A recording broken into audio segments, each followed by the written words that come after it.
नमस्कार दोस्तों, vision education कार्यक्रम में आप सभी का स्वागत है। मैं हूं आपके साथ कृपाशंकर शर्मा और आज बात हो रही है आरएस एग्जाम को लेकर। कैसे करें तैयारी, कैसे हो चयन। आरएस एक ऐसा सब्जेक्ट है, ऐसा पद है जिसके लिए हर कोई प्रयास करता है। देश भर में आईएएस के एग्जाम को लेकर और राजस्थान में आरएस के एग्जाम को लेकर जो तैयारियां होती हैं, अपने आप में सबसे बड़ा एग्जाम, सबसे बड़ा पैटर्न इसके लिए माना जाता है। तो ऐसे में इसकी तैयारी का सही तरीका क्या है, रणनीति क्या हो, किन विषयों का हम चयन करें, समय की बर्बादी ना हो, इन तमाम पहलुओं को ध्यान में रखते हुए आज इस अहम चर्चा को लेकर हम शामिल हुए हैं इस कार्यक्रम में। और कार्यक्रम में हमारे साथ चर्चा के लिए स्टूडियो में मौजूद हैं एक खास मेहमान, doctor CB Yadav ji. CB Yadav ji, बहुत बहुत स्वागत है आपका इस पूरे कार्यक्रम में। नमस्कार। Doctor CB Yadav assistant professor हैं, राजस्थान विश्वविद्यालय में शिक्षाविद हैं और लगातार युवाओं को प्रेरित करते रहे हैं अपने करियर को लेकर। उनकी तरफ से जो संबोधन रहे हैं युवाओं के लिए, उनकी तरफ से जो लेक्चर रहे हैं युवाओं के लिए, उनके करियर बिल्डिंग के लिए, वो हमेशा ही उनके लिए सहयोगी रहा। और यही कारण है कि सीबी यादव को लगातार युवा पसंद कर रहे हैं अपने अपने करियर के चयन के लिए, उनके मार्गदर्शन को, उनके सटीक विश्लेषण को। आज की इस पूरी चर्चा में हम इनसे जानेंगे कि कैसे आरएस एग्जाम को लेकर तैयारी की जा सकती है, कैसे सब्जेक्ट में, इस पूरे विषय में, इस पद के लिए आप नंबर 1 आ जाएं और इसमें आपका सिलेक्शन हो जाए। नंबर 1 का मतलब यही है कि आपका चयन हो। ऐसा नहीं है कि आप कौन से पायदान पर आ रहे हैं, आपकी रैंक क्या बन रही है, वो मायने नहीं रखती। उससे ज़्यादा मायने रखता है कि आपका चयन जिसको लेकर आप तैयारी कर रहे हैं, क्योंकि आपके लिए एक सीट है, उस एक सीट पर आपको चयन पाना है। अब उसके लिए तैयारी आप क्या करेंगे, कैसे करेंगे, ये महत्वपूर्ण हो जाता है। चर्चा की शुरुआत करते हैं। डॉक्टर साहब, सबसे पहले मैं चाहूँगा कि इस महत्वपूर्ण विषय के ऊपर आप पहले अपनी टिप्पणी दें, उसके बाद में फिर चर्चा की हम शुरुआत करें। सबसे महत्वपूर्ण टिप्पणी यह है कि आरएस की एग्ज़ाम या प्रशासनिक अधिकारी बनना एक सपना होता है। ये एग्ज़ाम जब आती है तो सपने का एक पड़ाव होता है और ये एग्ज़ाम हर साल, हमारे जो राजस्थान का आरपीएससी है वो हर साल जैसे यूपीएससी को होता है वैसे ना होकर के लगभग एवरेज रूप से 3 साल के पीरियड पर ये एग्ज़ाम निकलती है। और इसमें चूक का मतलब है कि 3 साल की चूक हो जाना, और 3 साल के बाद में जो परिस्थितियां बदलती है उनका कोई प्रेडिक्शन नहीं कर सकते। तो मैं ये मानता हूं कि जो भी ये सपना देखता है उसके लिए हर पल, हर रणनीति जो है वो बहुत महत्वपूर्ण होती है। और चूंकि अभी नोटिफिकेशन जारी हो चुका है, अक्टूबर में इसकी प्रीलिम्स एग्ज़ाम है, लगभग फरवरी मार्च में इसका जो मुख्य परीक्षा है, तो ये जो अभी पड़ाव जो चल रहा है वो एक महत्वपूर्ण पड़ाव उन लाखों विद्यार्थियों के लिए है जो प्रशासनिक अधिकारी बन करके अपना जीवन का सपना, समाज सेवा का सपना और भी तमाम तरह के दूसरे अपने जो सपने उन्होंने पाले हैं उनका पूरा करने का समय है। सही रणनीति आपको सपने के नज़दीक ले जाती है और थोड़ी सी चूक जो आपको दूर कर देती है। तो इसलिए ये जो समय है, जो जिस समय बात कर रहे हैं, उस पूरी परिचर्चा को सुनना आपके लिए बहुत महत्वपूर्ण है। एक टिप्पणी ये भी कर देता हूँ कि दर्शकों को कि मैं खुद इस एग्ज़ाम को बहुत अच्छी रैंक से क्रैक किया हूँ। मैंने खुद 2 साल से ज़्यादा यूनिवर्सिटी में आने से पहले इस सेवा में बिताए हैं।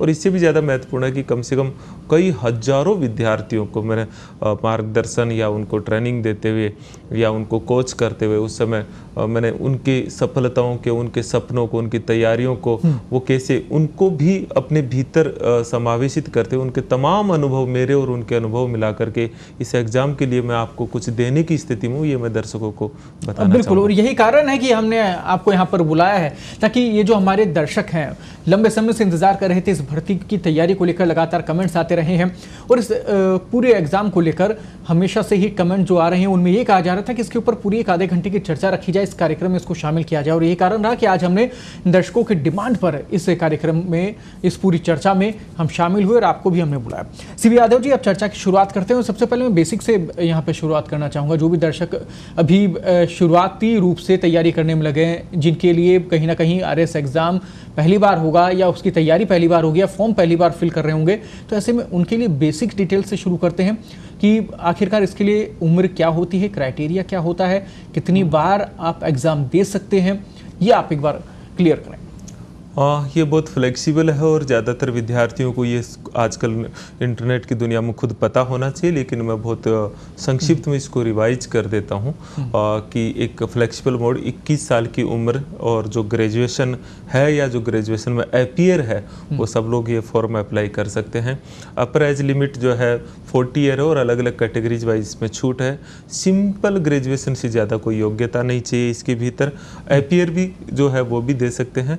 तो एक बहुत ही फ्लेक्सिबल मोड पे मैं ये कहता हूँ कि हर कोई ग्रेजुएट बंदा है वो सब लोग इसके लिए एलिजिबल है। तो बहुत फ्लेक्सिबल मोड पे कोई जैसे कोई इसमें क्योंकि एक जनरलिस्ट एग्जाम है ये, इसलिए कोई इसमें प्रोफेशनली डिग्री कोई अलग प्रकार की क्वालिफिकेशन की ज़रूरत नहीं है। तो ऐसे में CB Yadav ji, general category के लिए और अदर कैटेगरीज के लिए क्या इसमें कुछ सीमा है, कुछ क्राइटेरिया फिक्स किया गया है कि इतनी बार ही एग्जाम दिया जा सकता है? नहीं, आरएस में ये कोई क्राइटेरिया फिक्स नहीं है। अपर एज लिमिट 40 ईयर और जो अलग अलग कैटेगरीज में 5 से लेकर 10 साल तक की छूट है, तो आप इससे ज़्यादा तो क्या एज की फ्लेक्सिबिलिटी होगी। और जैसे यूपीएससी के अंदर जो चांसेज के क्राइटेरिया है, वैसे आरएस में कोई क्राइटेरिया नहीं है, आप कितनी बार अपीयर हो सकते हो, तो बहुत फ्लेक्सिबल है। आप एग्जाम लगातार दे सकते हैं, अगर सफलता नहीं मिलती तो फिर प्रयास कर सकते हैं आप और वापस से पूरी तैयारी के साथ जुट सकते हैं। और आपका जो ख्वाब है, आपका जो स्वप्न है एक अधिकारी के रूप में, आरएस के रूप में आगे सेवाएं देने का, उसके लिए आप आगे मेहनत कर सकते हैं। आपके पास मौके बहुत होंगे, जैसा कि डॉक्टर साहब ने कहा कि फ्लेक्सिबल है पूरी तैयारी को लेकर। बस मुद्दा जो आता है वो यही आता है कि आपकी तैयारी सही दिशा में है या नहीं है। हमेशा हमने कई विद्यार्थियों को सुना है, अभ्यर्थियों को सुना है कि तैयारी बहुत की थी लेकिन सफल नहीं हो पाए, कमी रह गई। सवाल बहुत सारे पेपर में आए लेकिन वो सवाल ऐसे थे जो आउट ऑफ सिलेबस थे। ये चीज़ें हमने कहती सुनी। सीबी यादव जी, इसका कारण क्या है? देखिए, ये कोई छोटा एग्ज़ाम तो है नहीं। एक राजस्थान का सबसे जो प्रेस्टीज एग्ज़ाम है पूरे प्रदेश की। और वैसे अगर पूरे देश के भी अलग अलग पीएससीज को देखता हूँ मैं कई बार, तो भी उसमें आरएस की जो एग्ज़ाम है वो बहुत अपर स्थान रखता है। उसका जो पैटर्न है, जो तरीका है, वो सबसे, मैं कई बार तो ये कहता हूँ यूपीएससी से भी बल्कि एक हार्ड तरीका है इसका, जो इसका पूरा मेथड्स जो इसका अपनाया गया है। तो इसमें जो मैं देखता हूँ कि स्टूडेंट्स जो होते हैं वो 3 कैटेगरीज के स्टूडेंट्स यहाँ रहते हैं। जो सीरियस है, नॉन सीरियस को हटा भी दूँ तो एक वो विद्यार्थी रहते हैं जो सालों से तैयारी कर रहे हैं, दूसरी बार तीसरी बार वो रहते हैं। एक वो विद्यार्थी रहते हैं जो फर्स्ट कमिंग होते हैं, जिनमें जोश होता है लेकिन उनको दिशा पता नहीं होती है। और एक वो विद्यार्थी होते हैं जो अलग अलग सेवाओं में चयन तो हो चुका है और उनके साथ फिर वो एक नए अलग तरह से एक अपनी अपग्रेडेशन के लिए तैयारियां करते हैं। इन तीनों तरह के विद्यार्थियों के लिए इनकी रणनीति भी अलग अलग होती है इनकी। जो फ्रेशर स्टूडेंट आता है उसके लिए प्रीलिम्स एग्ज़ाम एक बड़ी चुनौती होती है, क्योंकि इसके 3 स्तर होते हैं। एक प्रीलिम्स होता है, फिर मुख्य परीक्षा होती है, फिर साक्षात्कार होता है। लेकिन प्रीलिम्स एग्ज़ाम जिसमें लगभग 12 से 13 गुना विद्यार्थियों को पास करते हैं, तो वो एग्ज़ाम के बिना आप मुख्य परीक्षा में अपीयर नहीं हो सकते। तो जो फर्स्ट टाइम इस एग्ज़ाम में अपीयर हो रहे हैं उनके लिए प्रीलिम्स एग्ज़ाम पे फोकस ज़्यादा हो जाता है। लेकिन जो सेकेंड थर्ड बार जो दे रहे हैं वो उनका सारा कुछ सिलेक्शन, क्योंकि ये एक गलतफहमी होती है। जैसे मैं जो फ्रेशर स्टूडेंट होते हैं, जो जिनको कई बार हम कोचिंगों की भाषा में कहते हैं, उनकी लैंग्वेज में कि फाउंडेशन के स्टूडेंट है जो दे रहे हैं, वो लगभग 3 से 4 साल 5 साल तो सिर्फ इस एग्ज़ाम को जानने में ख़राब कर देते हैं। और उनके लिए जीके जनरल स्टडीज़ का इज इक्वल टू आरएस बन जाता है, जबकि ऐसा बिल्कुल भी नहीं है। इस एग्ज़ाम में जो चयन होता है वो प्रीलिम्स से नहीं होता है। ये एग्ज़ाम का चयन होता है वो मुख्य परीक्षा के 800 मार्क से है। उनमें वो रिटर्न एग्जाम आप क्या स्कोर करते हैं प्लस 100 नंबर इंटरव्यू। तो इंटरव्यू तो देखो एक सतत प्रक्रिया है, बिल्कुल सही। उसको आप बहुत कुछ डिजाइन नहीं कर सकते। वो तो पर्सनैलिटी का एक लगातार आपका प्रयास है कि आप एक अधिकारी के तौर पर पर्सनैलिटी डेवलपमेंट करो। लेकिन सबसे महत्वपूर्ण पार्ट है इसका, वो होता है इसकी मुख्य परीक्षा की तैयारी। और मुख्य परीक्षा की तैयारी में आपका आंसर लिखने की आर्ट, तैयारी तो आपकी बहुत अच्छी है, नॉलेज बहुत अच्छा है, लेकिन उसको परोसना आना चाहिए, उसको शब्दों में बांधना एक आर्ट है। तो जो रिपीटर्स स्टूडेंट होते हैं उनको तो मैं कहता हूँ कि अब आपको इस पे ज़्यादा फोकस करना चाहिए, क्योंकि आपकी असफलता में ये जो बांधना नहीं है ये बहुत महत्वपूर्ण है। और जो एग्ज़ाम के साथ जो तैयारी, जो सर्विसेज के साथ तैयारी कर रहे हैं, उनके लिए भी एक बैलेंस करके उनको तैयारी करनी पड़ेगी। लेकिन फिर मैं जो सबसे बड़ी चूक करता है इस एग्ज़ाम का विद्यार्थी, वो क्या करता है कि नॉलेज बढ़ाता रहता है और नॉलेज को वो अपनी तैयारी का बेस मानता है। और नॉलेज में भी वो कौन सा नॉलेज बढ़ाता है, वो लैंग्वेज का नॉलेज नहीं बढ़ा रहा, वो दूसरे जो पार्ट इसके जैसे एथिक्स है, मैनेजमेंट है, पब्लिक एडमिनिस्ट्रेशन है, उन पे फोकस नहीं कर रहा, बल्कि वो फोकस करता है जनरल स्टडीज पे। और मार्केट भी इस सोच को भुनाता है, लगातार टारगेट भुनाता है। वो क्या करता है कि कोचिंगों के नाम पर उनको जीके की बड़ी बड़ी लहजे वाली क्लासेज और उनके शॉर्टकट ट्रिक्स, उनके मतलब वो जो बच्चों की मानसिकता है उस पे पूरा मार्केट फोकस करता है। और मैं ये कहता हूँ कि जो कोचिंग मार्केट होता है वो बच्चों की 3-4 साल 5 साल पीछे ले जाता है, क्योंकि उनको एक्चुअल ग्राउंड पे वो कभी आने नहीं देता है। तो मैं विद्यार्थियों को, मेरा स्पेशली उनको ये सलाह है कि आप सबसे पहले ये देखिए कि आपको आरएएस बनना है या आपको सिर्फ ये जीके की तैयारी करना है। अगर आपको आरएएस बनना है तो फिर आपको फर्स्ट डे से ही शब्दों को बांधना, लिखना, अपने ज्ञान को प्रस्तुत करना, ये बहुत महत्वपूर्ण हो जाता है। अगर आपने ये आर्ट डेवलप कर ली तो आप अधिकारी बनेंगे। अगर ये आर्ट डेवलप नहीं करी तो आप आरएएस की तैयारी कर रहा हूँ, आरएएस की तैयारी कर रहा हूँ, सालों निकल जाते हैं। मैं कहता हूँ, कई बार कहता हूँ कि बहुत लंबा समय विद्यार्थी अपने जीवन का इसमें खराब कर देते हैं। बहुत बड़ी बात, बहुत बढ़िया बात आपने यहाँ पे की है। और ये जो जानकारियां हैं आपको इस कार्यक्रम के जरिए ही मिलेगी। देखिए, बहुत से स्टूडेंट्स के लिए, बहुत से अभ्यर्थियों के लिए बचपन से ही ख्वाब होता है कि आरएएस अधिकारी बने, चाहे वो परिवार के लिए हो, चाहे स्टूडेंट के लिए हो, अभ्यर्थी के लिए हो। और ये ख्वाब पूरा कैसे हो, इसको लेकर सालों तैयारी लग जाती है। कई लोगों को आपने सुना होगा कि 1 साल से 2 साल से 4 साल से मैं तैयारी में जुटी हुई हूँ, पर सिलेक्शन नहीं हो रहा। आखिरकार क्यों नहीं हो रहा, वो मुद्दा सबसे महत्वपूर्ण हो जाता है। अगर आप अपने करियर का, अपने जीवन का इतना बड़ा समय अगर दे रहे हैं और अगर परीक्षा में सफलता ना मिले तो फिर कोई फायदा नहीं उस पूरे समय का। तो ऐसे में आपका समय जो है वो खराब ना हो, उसके लिए सबसे ज़्यादा ज़रूरी होती है उचित मार्गदर्शन की। सबसे ज़्यादा ज़रूरत है सही और सटीक विश्लेषण की और चर्चा की, और उसके बाद में आप आगे बढ़ें। और यही कारण है कि आज के इस विषय को हमने चुना और आपके लिए लेकर आए हैं। इस पूरी चर्चा में अभी तक बात हुई बेसिक्स को लेकर, आरएएस एग्जाम की बेसिक को लेकर कि कैसे क्या कुछ इस एग्जाम का पैटर्न होता है, तैयारी क्या होती है। अब आगे के विश्लेषण में हम शामिल करेंगे, जैसा कि डॉक्टर साहब ने ब्रेक से पहले बताया था कि 3 स्टेज इस एग्जाम में होते हैं, प्री और मेंस और इंटरव्यू। सबसे पहले बात करते हैं प्री को लेकर, प्री एग्जाम को लेकर कि कैसे इसकी तैयारी की जाए। सीबी यादव जी, सबसे पहला स्टेज यानी कि पहली कक्षा एक प्रकार से आरएएस एग्जाम की शुरुआत, और ये कहीं ना कहीं नींव भी हो जाती है। शुरुआत इसी के ऊपर निर्भर करती है, सिलेक्शन आगे तभी होता है जब प्री क्लियर्स हो। क्या करें, कैसे करें तैयारी? हाँ, पहले तो इसे समझना होगा, 200 नंबर का प्रीलिम्स का पेपर होता है जिसमें 150 क्वेश्चंस रहते हैं। कट ऑफ कितनी है पहले ये देखते हैं। अगर हम पिछले 5 एग्जाम्स का विश्लेषण करें तो ये कट ऑफ लगभग 65 नंबर से लेकर के 85 नंबर के आसपास, मतलब इससे बीच में रहेगी, 90 से ऊपर नहीं जा रही है अभी तक जो है। तो कुल मिलाकर के जो कट ऑफ का जो रेशो रहता है वो 40%, 35% से लेकर 45% तक का कट ऑफ रहता है। अब ये एक स्क्रूटनिंग एग्जाम है, इसके मार्क्स आपके जुड़ते नहीं हैं आगे। इसमें कौन कितने मार्क्स ला रहा है ये कोई मायना नहीं, आपको बस इसको क्रैक करना होता है और आपको मेंस के लिए एलिजिबल होना होता है।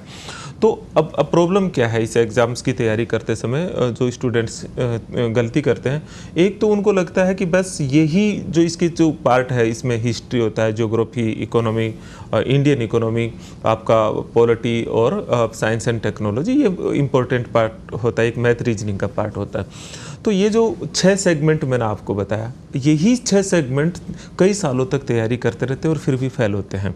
वजह क्या है मैं आपको बताता हूँ। सिर्फ 45% आप मैक्सिमम मानिए, 50% मान लीजिए कि लगभग ये लगभग 90 नंबर, 150 में से 90 नंबर के आसपास अगर आपके आ गए तो आप सिक्योर हो पक्के तौर पर। तो ये 90 नंबर जो है वो कैसे आए, तो इसके लिए जो अलग अलग सेगमेंट है उनमें से क्या करना होता है कि हर स्टूडेंट्स की जैसे 6 सब्जेक्ट्स है, उसमें से 3 मजबूत पक्ष होते हैं तो 3 कमज़ोर पक्ष होते हैं। 3 मजबूत पिलर्स को आपने अगर बहुत मजबूती से कर लिया तो आपका, और दूसरे को आपने एवरेज रूप से रख लिया तो सिलेक्शन हो जाता है जी। एग्जाम में, हर एग्जाम में होता क्या है कृपा शंकर जी, आजकल पीएससीज क्या करती है कि वो मार्केट में जो सबसे ज़्यादा नोट्स, जो गाइड चल रही है, उनको सबसे पहले मंगवा करके ये कहती है कि इनमें से आने वाले आप देखिए बचिएगा, और जो रियल में जो एक स्टूडेंट डिजर्व करता है, जो तैयारी करता है, उसका चयन होना चाहिए। और चूंकि एग्ज़ाम विवादों में भी होती है तो इंस्ट्रक्शन होते हैं, बच्चे पढ़ते रहते हैं उन कोचिंगों के नोट्स, मार्केट में चलने वाली बुकलेट, और चूंकि उनसे क्वेश्चन आते नहीं हैं, क्वेश्चन कई कंसेप्चुअल होते हैं, उसमें कई तरह का मिश्रण होता है क्वेश्चन में, कई बहुत ही हट के आते हैं, जैसे आप कहते हो कि आउट ऑफ सिलेबस जो होते हैं, आउट ऑफ सिलेबस नहीं, वो आपकी उपलब्ध मटेरियल से बाहर जो मटेरियल है वहाँ से क्वेश्चन आता है, आउट ऑफ सिलेबस कोई क्वेश्चन होता ही नहीं है। तो आपको तैयारी करते समय आपको फोकस करना है, वो करना है कि मेरा कम से कम जो है 100 के आसपास स्कोर रहे। आप 150 200 नंबर में से अगर मान लीजिए कि आपने 180 नंबर लिया है तो उसका क्या मतलब है, आप 150 नंबर लिया हो तो कोई मतलब नहीं। 100 आप 120 नंबर तक का भी अगर आप अपना मार्जिन लेके चले तो आप बिल्कुल एक सेफ साइड में आ गए। इसके लिए आपका जो स्ट्रॉन्ग पॉइंट होता है, जैसे लेकिन पढ़ना चाहिए टेक्स्ट बुक। जैसे मैं कुछ एग्जाम्पल बताता हूँ, पॉलिटी के अंदर आपको बेरक्ट से तैयारी करनी चाहिए, ठीक है ना।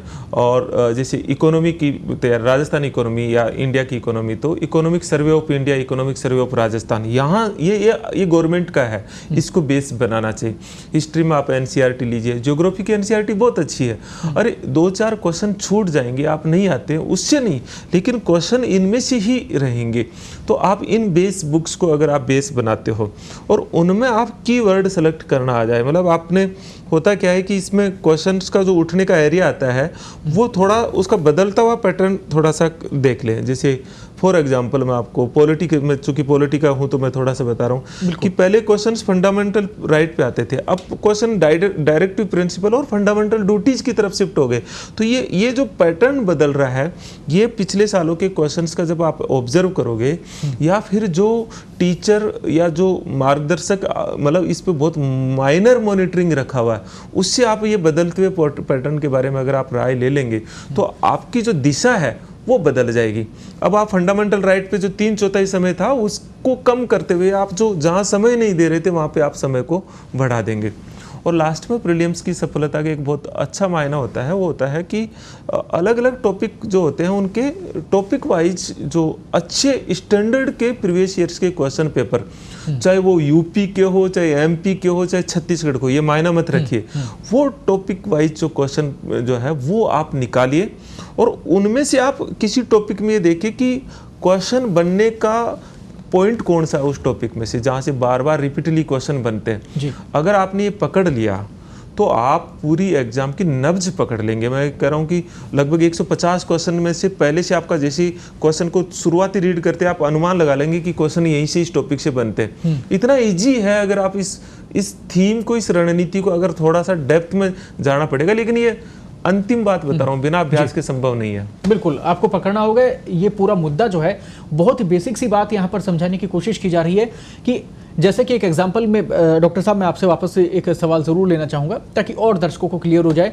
अगर 100 नंबर पे कट ऑफ जा रही है, 100 नंबर पे एग्जाम पास हो रहा है, आप ये मान लीजिए 200 में से, तो क्या 120 वाला, 110 वाला स्टूडेंट और 180, 190 नंबर लाने वाले स्टूडेंट में मेन एग्जाम्स में कोई फ़र्क पड़ने वाला है क्या, इतने नंबर या इतनी मेरिट से? ताकि वो जो जिस तरीके से एक सब्जेक्ट के पीछे जिस प्रकार से स्टूडेंट्स पढ़े हुए हैं और मेरिट के ऊपर फोकस किया जा रहा है प्री एग्जाम में, उसका अंतर क्या है? तो मैं वही तो कह रहा हूँ, ये स्क्रूटनिंग एग्जाम है, इसे हम छटनी परीक्षा कहते हैं। इसके मार्क्स आपके फाइनल रिजल्ट में जुड़ते नहीं, कोई नहीं जुड़ने वाले। यानी मेंस के जो रिजल्ट रहेंगे वही मेरिट में सबसे में। अगर आरएएस की तैयारी कर रहे हो तो आरएएस की तैयारी का मतलब सिर्फ मेंस होता है, जो मुझे इतने समय में समझ में आया।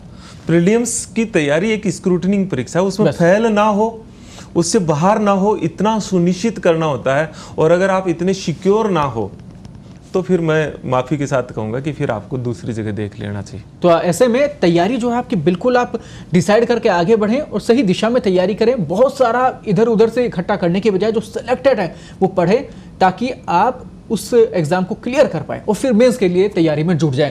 फिलहाल सेकंड स्टेज की ओर हम बढ़ते हैं। मेंस की तैयारी में तो जुट जाएं, लेकिन तैयारी करनी क्या है? जैसे मान लीजिए प्री क्लियर हो गया डॉक्टर साहब, तो ऐसे में मेंस में क्या कुछ उनको तैयारी करनी होगी? कितने घंटे स्टडी करें, कैसे फोकस करें, क्या सब्जेक्ट रहेंगे जिनके ऊपर बात करनी चाहिए? मैंने मेरे विद्यार्थियों के साथ लंबे समय तक मैं जिया हूँ, मैंने मेरा जीवन देखा है तैयारी का। घंटे महत्वपूर्ण नहीं है, महत्वपूर्ण यह है कि आपको पढ़ने में आपका कंसंट्रेशन, और कंसंट्रेशन से ज़्यादा है कि आपको इंजॉय आ रहा है कि नहीं आ रहा, आनंद। और उससे ज़्यादा बेहतर जो मुख्य परीक्षा में तो मैंने देखा, ये बिल्कुल आर्ट है कंप्लीटली। ये घंटे, चाहे आप 16 घंटे पढ़ रहे हो, इससे मायने है आप 6-7 घंटे पढ़ के भी अगर आर्ट है। आर्ट को मैं कैसे कह रहा हूँ, मैं मेरे एग्जाम्पल से समझाता हूँ। मेरे फिलोसॉफी सब्जेक्ट था, सेकंड सब्जेक्ट, और पूरी फिलोसॉफी के पूरे यूपीएससी के नोट्स मेरे 60-70 पेजों में मेरे कंसोलिडेट थे। ऐसे मेरे पब्लिक एडमिनिस्ट्रेशन सब्जेक्ट रहा। इसका मतलब क्या है कि आपको इसके लिए जो हजारों पेज का जो मैटर है उसको आप कीवर्ड में समाहित करते हुए आपका एक पेज के भीतर इतना मैटर आ जाए कि आप उसको जब एलोबरेट करो तो एक पेज को आप 30 पेज में एलोबरेट कर सकते हो। वो कीवर्ड छांटना और फिर उन कीवर्ड को आप लेखन में यूज लेना, ये बहुत इंपॉर्टेंट चीज़ है। और इम्पोर्टेंट चीज़ ये है कि इसका जो लेखन कौशल है उसमें इंटरडिसिप्लिन अप्रोच काम आती है। कृपाशंकर जी से इसे समझिए, एक तो होता है जैसे एक्सपर्ट एग्जाम। एक्सपर्ट एग्जाम में तो होता क्या है कि आपको उस सब्जेक्ट की डेप्थ में पता हो। इंटरडिसिप्लिन एग्जाम का जो पैटर्न है उसका मीनिंग होता है कि आपको अपने आंसर्स को कंटेम्प्रेरी जो प्रॉब्लम्स चल रही है, जो इश्यूज चल रहे हैं, उनसे कोरिलेटेड करना, और फिर उससे गवर्नेंस कैसे आ सकती है, मतलब उसमें सजेशंस रखना। तो इसकी जो डिजाइनिंग होती है, वो जो डिजाइनिंग होती है आंसर में, वो आपके 3 आंसर हम रखते हैं, उनमें से तीनों ही सही उत्तर है, तीनों ने पूरा परफेक्ट उत्तर दिया, लेकिन उस आंसर को मुझे ज़्यादा मार्क्स देना पड़ेगा जिसने उसको अलग अलग एंगल से विश्लेषण भी किया। और सबसे इंपॉर्टेंट बात है, सबसे बड़ा सा बड़ा क्वेश्चन 100 नंबर का होता है, फिर 100 शब्दों का 100 शब्दों का क्वेश्चन होता है, और 50 शब्दों के क्वेश्चन होते हैं, और 15 शब्दों के क्वेश्चन होते हैं। अब आप देखिए 15 शब्दों में आपको कई बार एनालिसिस पूछ लिया जाता है, तो 15 वर्ड का मतलब होता है मैक्सिमम से मैक्सिमम 2 लाइन में उत्तर आप सारगर्भित कैसे रखें, ये भी अपने आप में एक आर्ट है। तो ये चीज़ जो मैं बता रहा हूँ, मुख्य परीक्षा में आपका नोट्स बनाने का पैटर्न और उन नोट्सों को आपका इस्तेमाल करने का पैटर्न, और ये तब तक नहीं हो सकता। मैं आपको ये भी बताता हूँ कि जनरली स्टूडेंट क्या करते हैं, टेस्ट सीरीज ज्वाइन करना इसका सॉल्यूशन है। मैं मानता हूँ टेस्ट सीरीज अभ्यास का एक बेस्ट मेथड है, लेकिन उसमें आपका इंप्रूव करवाने वाला कौन है? बिल्कुल सही बात। जो आपको जो इवैल्यूएट कर रहा है उसको सही बताने वाला कौन है, ये सबसे महत्वपूर्ण है। और इसीलिए मैं कहता हूँ कि कम से कम इसमें आप कम से कम 1-2 मार्गदर्शक ऐसे जरूर रखिए जो आपको इवैल्यूएट करके कभी कभी करे, लेकिन वो आपको बता दे कि आप में ये मेजर कमी है। नहीं तो पता चलेगा कि आपकी जो लगातार गलतियां कर रहे हो, जो लगातार गलतियां हो रही है, जो आपको पता भी नहीं है कि सबकॉन्शियसली आप कर रहे हो, और आप हर बार कहते हो मेरा पेपर बहुत अच्छा हुआ, लेकिन मेरा तो पता नहीं ये आरपीएससी वाले पेपर चेक कैसे करते हैं, गड़बड़ कहाँ हो गई। तो ये थोड़ा सा मैं मानता हूँ कि इसमें थोड़ा भी अवेयर, और इसीलिए कहता हूँ जो सक्सेस स्टूडेंट होते हैं उनसे, जो रिटन स्किल जिन टीचर्स के पास में है, उनसे एक स्टूडेंट को लगातार इंटरेक्ट रखते हुए आपको प्रैक्टिस करनी पड़ेगी। और इसके साथ मैं ये भी चाहूँगा, मेंस को लेकर जैसे बात हो रही है, आपने कहा कि कैसे कैसे फोकस करना है, तैयारी कैसे करनी है, सिलेक्शन कैसे लेना है, आपने पूरी चीज़ें बताई। इसमें मैं ये भी चाहूँगा सब्जेक्ट को लेकर भी एक बार थोड़ा सा डाउट जो स्टूडेंट्स का वो भी क्लियर आप कर दें कि सब्जेक्ट कौन कौन सा वो तैयारी कर सकते हैं, क्या क्या विषय वो तैयारी कर सकते हैं, फोकस किस पे करें? ठीक है, इसमें 4 प्रश्न पत्र होते हैं, हर प्रश्न पत्र 200 नंबर का होता है। हर प्रश्न पत्र के 3 सेक्शन बटे हुए रहते हैं हर में, और जो 3rd सेक्शन है उसमें फिर सब सेक्शंस बांट दिए गए हैं सिलेबस वाइज। तो जो फर्स्ट प्रश्न पत्र जो है उसका मैक्सिमम हिस्सा वही है जो जनरल स्टडीज का है, थोड़ा सा उसमें आपका सोशियोलॉजी का पार्ट, ये थोड़ा छोटे छोटे पार्ट डाले गए। जो सेकंड प्रश्न पत्र है उसमें बहुत इंपॉर्टेंट पार्ट है, वो है एडमिनिस्ट्रेटिव एथिक्स। इसके लिए कृपाशंकर जी में थोड़ा से स्टूडेंट्स मिसगाइड रहते हैं, इसमें वो एथिक्स पढ़ने लग जाते हैं फिलोसॉफी वाली, जबकि यह है एडमिनिस्ट्रेटिव एथिक्स। जैसे होता है ना कि आपकी मीडिया एथिक्स अपने आप में होता है ना, मेडिकल एथिक्स होती है, ऐसे ही प्रशासन का अपना एक नीति शास्त्र होता है जो लोक प्रशासन का एक पार्ट होता है। इसी तरह से उसके अंदर साइंस एंड टेक्नोलॉजी का एक पार्ट होता है।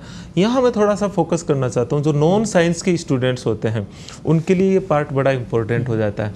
अब चूंकि वो साइंस सीखना उनके लिए बहुत मुश्किल हो जाता है, लेकिन टेक्नोलॉजी के पार्ट पे वो बहुत बेहतर परफॉर्म कर सकते हैं। इसलिए कई चीज़ जैसे होता है ना कि अब आप किसी स्टूडेंट को फिजिक्स सिखाओ जो आर्ट्स का है, तो बहुत बहुत अब वो फिजिक्स में अपना टाइम इन्वेस्ट कर रहा है। तो मैं ये नहीं करा, उनको छोटी क्लासेस की बुक पढ़नी चाहिए फिजिक्स की, जैसे 6th 7th 8th 10th last standard होना चाहिए उनके लिए, और फिर टेक्नोलॉजी वाला पार्ट है उस पर ज़्यादा फोकस करना चाहिए, नहीं है। और इसी तरह उसमें मैनेजमेंट का एक पार्ट आता है छोटे, लेकिन उसमें छोटे क्वेश्चन आते हैं।